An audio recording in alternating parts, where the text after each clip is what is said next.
Halo semuanya, perkenalkan saya Richard Sigalingking dari Prodi Manajemen. Di sini saya akan menjelaskan sedikit materi. Langsung saja ke materi yang pertama, yaitu dasar-dasar perpajakan, timbulnya pajak terutang, jenis-jenis penghasilan, pajak bumi dan bangunan. Yang pertama, pengertian dasar-dasar perpajakan. Pajak merupakan iuran wajib kepada negara yang dapat dipaksakan tanpa kontra prestasi langsung.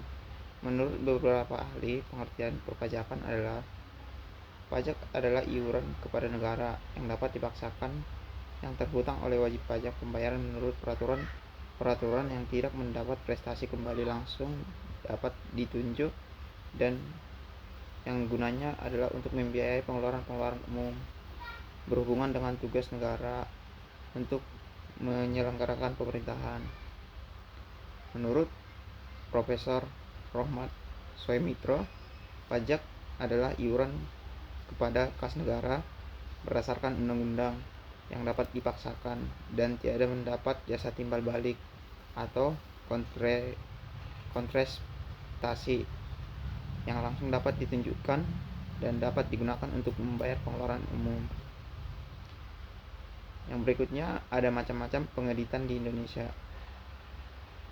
Yang pertama, pajak adalah iuran wajib pajak kas negara berdasarkan undang-undang yang bersifat dapat dipaksakan serta tidak dapat langsung jasa timbal atau kontraprestasi serta dapat ditunjukkan serta digunakan untuk membelanja biaya-biaya dan pengeluaran umum pemerintah. Yang kedua, retribusi adalah pembayaran kepada negara yang dilakukan oleh pihak-pihak yang manfaatnya fasilitas negara. Contoh, retribusi parkir, retribusi pasar, izin membuat bangunan, dan lain-lain. Yang ketiga, ada sumbangan atau iuran. Adalah biaya-biaya yang dibayarkan kepada negara untuk prestasi tertentu. Prestasi itu tidak ditunjukkan kepada seluruh masyarakat, melainkan hanya untuk bagian tertentu saja. Contohnya, sumbangan wajib pemeliharaan prasarana jalan. Yang keempat, ada penerimaan negara bukan pajak.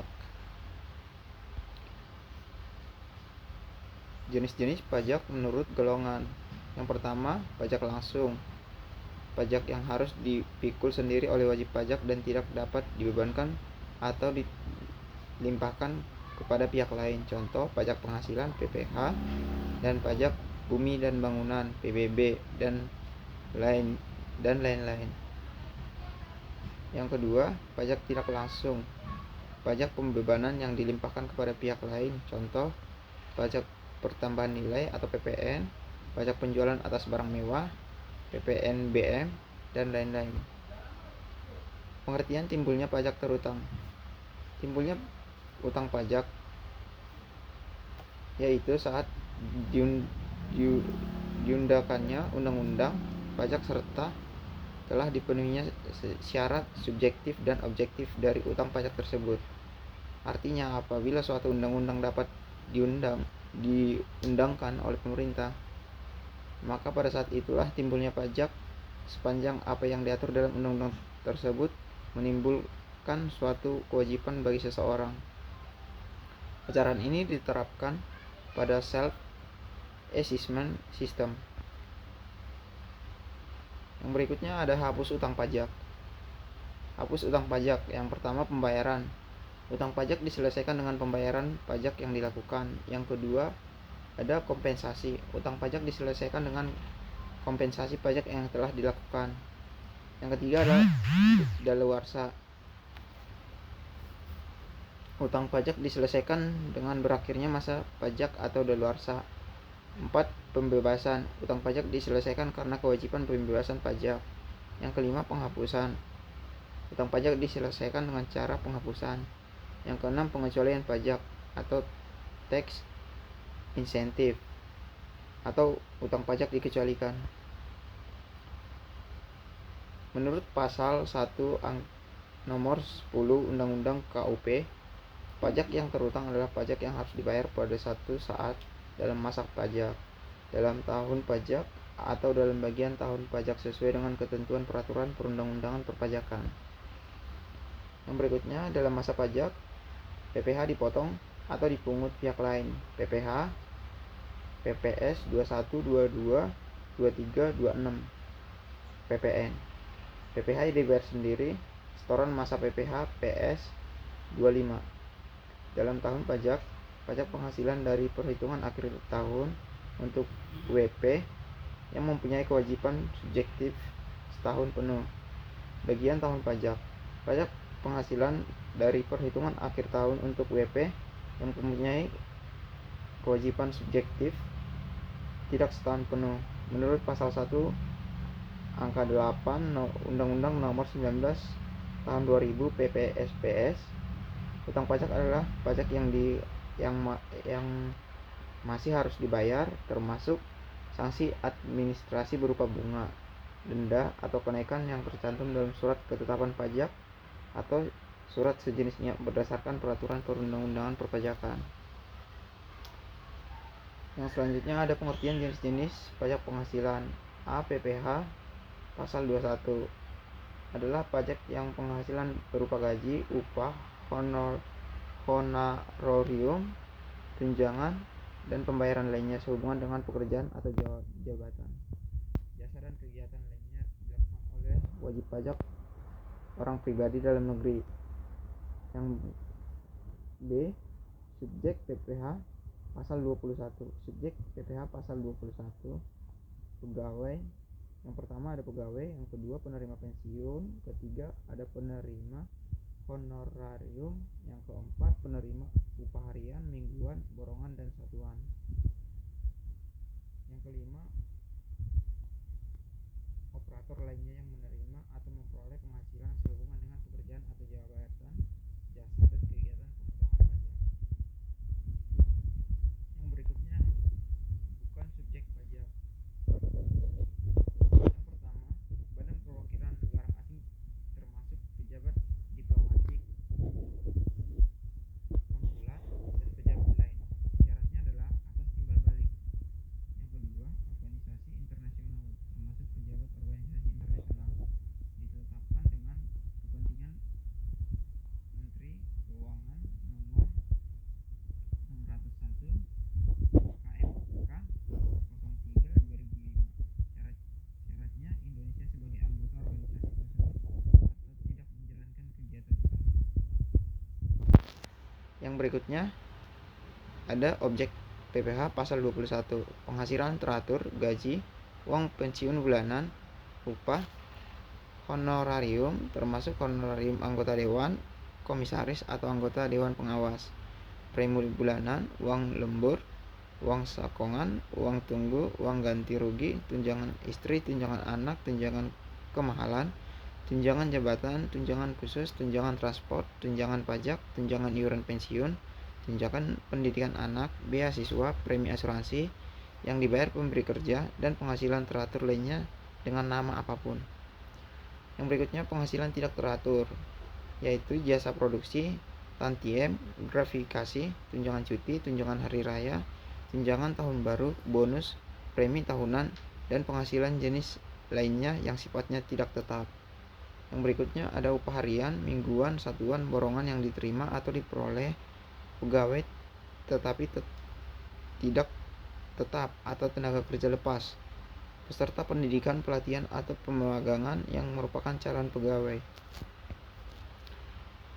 Pajak PPh pasal 22. Pajak PPh pasal 22 adalah pajak yang dipungut oleh bendahara pemerintah pusat atau daerah, instansi atau lembaga pemerintah, dan lembaga-lembaga negara lainnya berkenan dengan pembayaran atas penyerahan barang yang dipungut oleh badan-badan tertentu baik pemerintah maupun swasta, berkenan dengan kegiatan bidang impor atau kegiatan usaha di bidang lainnya. Berikutnya definisi pajak pasal 22.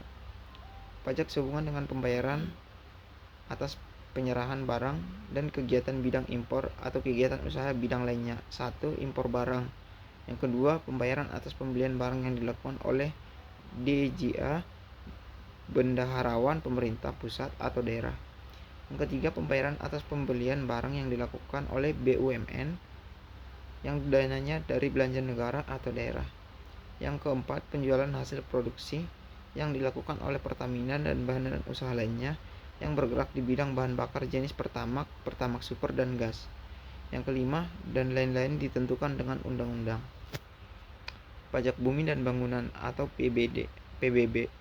Berdasarkan hal tersebut di atas berkaitan dengan penarikan pajak bumi dan pembangunan di kabupaten Pemangkasan ditemukan permasalahan banyaknya wajib pajak yang tidak membayar pajak bumi dan bangunan, sehingga menimbulkan penumpukan pajak bumi dan bangunan dengan jumlah yang cukup besar.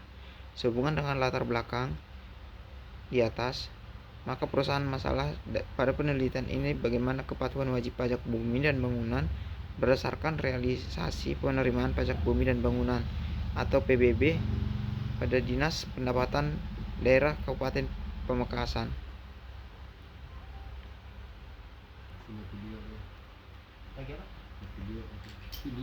Konsep pajak bumi dan bangunan. Pajak bumi dan bangunan disingkat dengan PBB adalah pungutan yang harus dibayar keberadaan bumi dan bangunan yang memberikan manfaat dan status sosial ekonomi bagi seseorang atau badan yang mempunyai hak atas atau mendapatkan manfaat padanya. Nilai jual objek pajak. Dasar pengenaan pajak bumi dan bangunan adalah nilai jual objek pajak.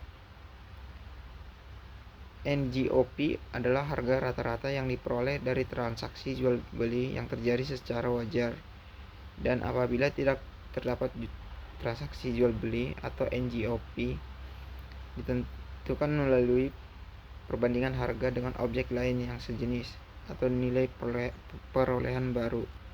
NJOP yang dimaksud adalah bukan termasuk objek pajak. Sebenarnya tidak semua bangunan yang dapat dijadikan objek pajak bumi dan bangunan atau PBB. Dalam beberapa objek yang tidak termasuk ke dalam objek pajak bumi dan bangunan dilihat berdasarkan manfaat dan kegunaannya. Yang pertama, dipergunakan untuk kepentingan umum di bidang-bidang berikut: sosial, ibadah, kesehatan, kebudayaan, pendidikan, dan sejarah. Yang kedua, dipergunakan untuk kepentingan menjaga flora dan fauna seperti hutan, suaka alam, hutan lindung, dan taman nasional. Yang ketiga, dipergunakan untuk kepentingan negara atau organisasi internasional. Yang berikutnya ada fungsi perpajakan. Fungsi perpajakan dibagi menjadi dua bagian, yaitu yang pertama fungsi anggaran atau disebut dengan fungsi budgeter. Dalam fungsi ini, pajak merupakan salah satu sumber penerimaan pemerintah untuk membiayai pengeluaran rutin maupun pembangunan. Yang kedua, fungsi mengatur atau disebut dengan fungsi reguler. Dalam fungsi ini, pajak dianggap mengatur dan mencapai tujuan tertentu di bidang politik, ekonomi, budaya, sosial, dan keamanan dan pertahanan. Beberapa asas dalam perpajakan. Yang pertama ada asas yuridis, yang kedua hak-hak fiktnus, yang ketiga hak-hak wajib pajak, 4 terjamin hak wajib pajak, asas ekonomi, asas finansial, asas domisili, asas sumber, asas kebangsaan. Yang selanjutnya jenis pajak menurut sifatnya. Yang pertama adalah pajak subjektif. Pajak subjektif yaitu adalah pajak memperhatikan pertama-tama keadaan subjek pajak, baru kemudian ditentukan pajaknya. Contoh, pajak penghasilan atau PPh, dan objeknya adalah penghasilan. Yang kedua, pajak objektif. Pajak yang pertama-tama melihat keadaan objek pajak meliputi denda atau keadaan perbuatan peristiwa yang menyebabkan timbulnya kewajiban membayar, baru kemudian ditentukan subjek pajaknya. Tidak mempersoalkan apakah subjek ini bertempat kependudukan di Indonesia atau tidak. Contohnya pajak pertambahan nilai atau PPN dan PPNBM. Paham timbulnya utang pajak. Teori material sama dengan utang pajak timbulnya dengan sendirinya karena telah memenuhi syarat yang terdiri dari keadaan-keadaan peristiwa atau perbuatan tertentu yang ditentukan oleh undang-undang. Teori formal. Utang pajak timbul pada saat dikeluarkannya saat ketetapan pajak oleh Fiskus S. Antara lain, pertama fungsi SKP, kedua menimbulkan utang pajak, ketiga dasar penagih pajak, keempat menentukan jumlah pajak terutang, terakhir, fiskus berperan aktif. Bukan objek PPh pasal 21. Pembayaran asuransi dari perusahaan asuransi kesehatan kecelakaan jiwa, dwiguna, dan beasiswa. Yang kedua, penerimaan dalam bentuk natura dan kenikmatan dengan nama apapun yang diberikan oleh wajib pajak. Yang ketiga, iuran pensiun yang dibayarkan kepada dana pensiun yang pendiriannya telah disahkan oleh Menteri Keuangan, dan iuran THT atau JHT kepada badan penyelenggara jam sostek yang dibayar oleh pemberi kerja. Yang berikutnya, penerimaan dalam bentuk natura dan kenikmatan dengan nama apapun yang diberikan oleh pemerintah. Yang kelima, kenikmatan berupa pajak yang ditanggung oleh pemberi kerja. Yang keenam, penghasilan dibayarkan oleh kepada PNS, TNI, Polri, golongan dan lain-lain, pangkat letnan, letu, ajudan, itu ke bawah yang dibebankan kas negara atau daerah. Yang ketujuh, zakat yang diterima oleh orang pribadi yang berhak dari badan dan lembaga amil zakat yang disahkan oleh pemerintah.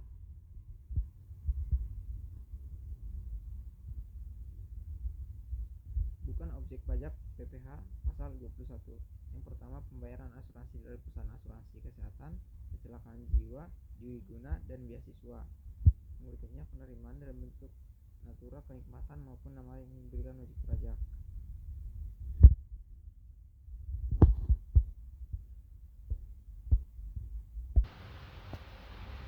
Demikian penjelasan saya di pertemuan kali ini. Jika ada kesalahan kata atau kalimat, mohon dimaafkan. Terima kasih.